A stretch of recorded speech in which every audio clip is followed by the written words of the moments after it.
بسم الله الرحمن الرحيم والصلاة والسلام على أشرف المرسلين. السلام عليكم. Bonjour tout le monde. Aujourd'hui, je vais présenter un autre exercice avec solution, le module théorie de signal. On va voir aujourd'hui ensemble comment calculer le produit de convolution des signes. Je vous propose deux signaux. Le premier signal, c'est S1 est égal sinus par l'échelon. Toujours lorsque vous trouvez un signal multiplié par l'échelon, c'est-à-dire que notre signal il est causal, c'est-à-dire il est positif, il est défini de 0 jusqu'à plus l'infini. Donc c'est un signal sinusoïdal qui commence à partir de 0. Deuxième signal S2 de t qui est égal à exponentielle moins t par l'échelon U de t. On vous demande de déterminer le produit de convolution des signaux S1 de t et S2 de t. Donc, on passe la correction. Donc, nous avons deux signaux. Signal S1, c'est sinus de t par l'échelon U de t. S2, c'est exponentielle moins t par l'échelon U de t. Pour calculer le produit de convolution de deux signaux, vous avez deux formules. Les deux sont justes. Et vous arrivez au même résultat. Donc, S1 de t convolué avec S2 de t égale l'intégrale de moins l'infini à plus l'infini de S1 de taux par S2 de t moins taux des taux. Donc, c'est l'intégrale de moins l'infini à plus l'infini de S1 de t moins taux par S2 de taux des taux. On a besoin des signaux suivants. Donc, ce sont des signaux avec variable de temps, taux. Donc, voici le signal S1 qui est signal sinusoïdal qui commence à partir de 0, il est positif. S2, c'est un signe exponentiel décroissante positif. On va utiliser la première formule. Donc, on va garder S1 tel qu'il est, S1 de taux, et on va faire le décalage par rapport à S2. Donc, on va calculer S2T moins taux. On va calculer par S2 moins taux. Donc, la formule, le schéma est libre, la façon suivante. On aura S1 tel qu'il est, S1 de taux, et S2, on va mettre de moins taux, et après, on va changer la variabilité, d'accord? Donc, S2 moins taux, ça devient la partie négative. Nous avons deux cas qui se présentent. Premièrement, pour t négative, donc on va prendre une valeur de t qui est négative et on va tracer S2 de t moins taux.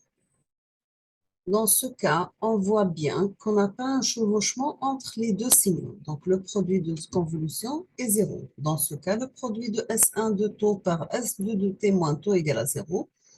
Donc l'intégrale de moins l'infini à plus l'infini de S1 de taux par S2 de t moins taux des taux égale à 0. Donc, pour t négatif, pas chevauchement, donc notre produit de convolution, il est nul. On passe au deuxième cas. Le deuxième cas, c'est pour t positif. Voici notre signal S1 qui est toujours la même place. Et on va mettre S2 de t moins taux et on va prendre une valeur de t négative. On voit bien qu'on a chevauchement, une surface connue entre les deux signaux. Pour calculer la surface, on va passer au calcul d'intégrale. Dans ce cas, on aura S1 de taux par S2 de t moins taux, il est différent de 0. Donc, l'intégrale de moins l'infini à plus l'infini de S1 de taux par S2 de t moins taux des taux est égale tout simplement à l'intégrale 0 t par sinus taux, puisque S1 c'est sinus, S2 c'est exponentielle, t moins taux. Donc, on aura exponentielle moins t moins taux des taux. On peut sortir exponentielle moins t comme une constante parce qu'on calcule notre intégrale par rapport à taux. Le calcul d'intégrale, ça devient exponentielle moins t par l'intégrale de 0 à t sinus taux par exponentielle. Le moins avec le moins, ça devient plus, donc exponentielle plus taux des taux. Bien sûr, pour calculer cette intégrale, on doit faire un calcul d'intégrale par partie. On va poser V égale à exponentielle taux et DE égale à sinus taux des taux.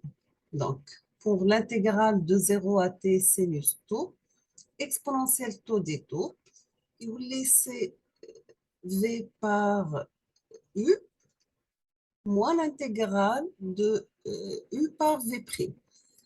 Donc, V, c'est exponentielle taux, U, c'est moins cosinus tau entre 0 et t plus l'intégrale de 0 à t du c'est u c'est cosinus tau par dv c'est exponentielle tau des taux.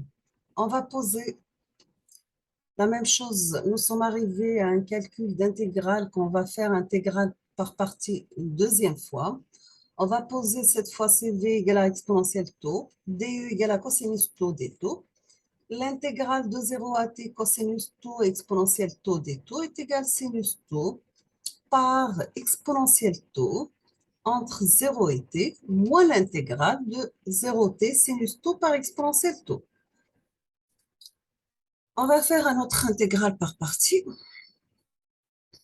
pour arriver à la fin que l'intégrale de 0 à t de sinus tau par exponentielle tau des taux est égale moins cosinus tau exponentielle tau entre 0 et t plus sinus tau exponentielle tau entre 0 et t moins l'intégrale de 0 à t sinus tau exponentielle t de tau. D'accord? Après simplification, on aura que S1 de tau par S2 de t moins tau de tau égale n demi de exponentielle moins t, qui est notre constante, par sinus t exponentielle t moins cosinus t exponentielle t plus 1. On peut sortir 1 demi en facteur et on fait rentrer exponentielle moins t. Donc, on aura c'est 1 demi exponentielle moins t par exponentielle plus t, c'est 1. Donc, ça reste sinus t. Exponentielle moins t par exponentielle plus t, c'est 1. Donc, c'est moins cosinus t. Plus 1 par 1 demi exponentielle moins t, c'est ici, d'accord? Le tout multiplié par l'échelon u de t. On a terminé le calcul de produit de convolution de deux signaux. Le premier signal, c'est un signal sinusoïdal. Le deuxième, c'est un signal exponentiel. Je vais proposer un autre exercice à faire chez vous et on va faire la correction ensemble la prochaine vidéo. On passe l'énoncé de l'exercice numéro 3. Donc, soit S de t un signal défini par S de t qui est égal à 1 si nous avons t en valeur absolue inférieure à 2. Ou bien tout simplement si nous avons t compris entre moins 2 et plus 2. Égal à 0 ailleurs. La première question, on vous demande de calculer et tracer la fonction d'autocorrélation. Lorsque vous trouvez auto, c'est-à-dire le signal avec lui-même. Intercorrélation, donc vous avez deux signaux différents. Deuxième question, soit SE de t le signal échantillonné de S de t par un échantillonneur idéal.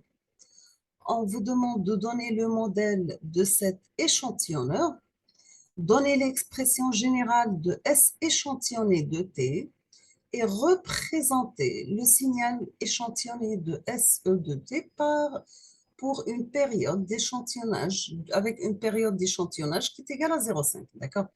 Vous avez un signal S de t qui est égal à 1 pour t compris entre moins 2 et plus 2, 0 ailleurs. Calculer et tracer la fonction d'autocorrélation, soit un signal SE de t, le signal échantillonné de S de t par un échantillonneur idéal. Pardon.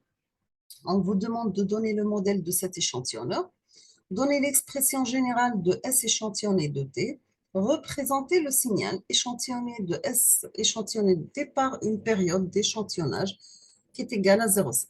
Nous sommes arrivés à la fin de cette vidéo. Je vous remercie infiniment pour votre attention. N'hésitez pas si vous avez des questions et à la prochaine vidéo, Inch'Allah. Et on va faire la correction de cet exercice. Merci beaucoup et à la prochaine.